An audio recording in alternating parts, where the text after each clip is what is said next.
ना, हो रहा है ना।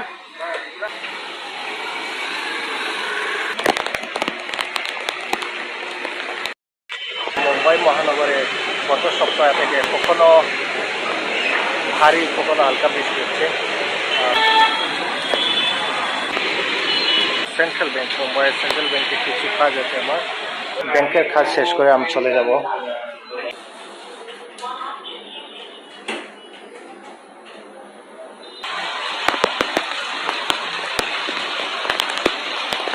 বাইক বা যে কোনো টু হুইলারের সাথে রেইনকোট রাখতেই হয়, কারণ বর্তমানে এখানে রেইনি সিজন চলছে, দেখতেই পাচ্ছ। ইভেনচুয়ালি এই গ্যারাজে আসতে হলো আমার। রেন্টাল কার হোক বা বাইক বা যে কোনো ধরনের দুই চাকা হোক, চালানোর সময় যদি নষ্ট হয় তাহলে রেসপন্সিবিলিটিটা নিজের, দায়িত্বটা নিজের। কারণ এডিশনাল যেগুলো কিছু আপনি রাইড করার সময়, চালানোর সময় যদি নষ্ট হয় তাহলে আপনার টাকা দিয়ে কিন্তু রিপেয়ার করতে হবে, এটাই নিয়ম। তো আমার এই স্কুটারে কিছু একটা প্রবলেম হয়েছে, এখানে সলভ করার জন্য আসলাম, দেখা যাক কী হয়।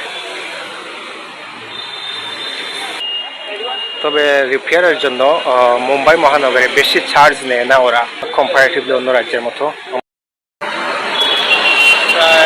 প্রায় সন্ধ্যা হয়ে গেছে, ঘোরাঘুরি করতে হচ্ছে। আমি বর্তমানে আছি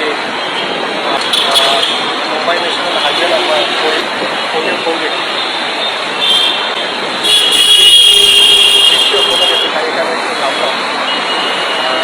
আরও বেশি জায়গা যাওয়ার কথা ছিল, তো আজ আমি যেতে পারবো না। রাজগড়ে যাওয়ার কথা ছিল ন্যাশনাল হাইওয়ে, তো আজ আমি যেতে পারবো না।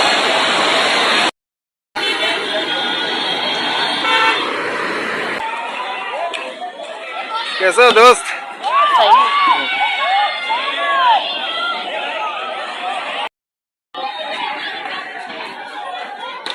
তো এটি হচ্ছে একটি লোকাল প্লেগ্রাউন্ড ময়দান। এখানে আজ সানডে, এই জন্য দেখতে পাচ্ছেন অনেক বাচ্চারা আছে, খেলাধুলা করছে, সবাই এনজয় করছে।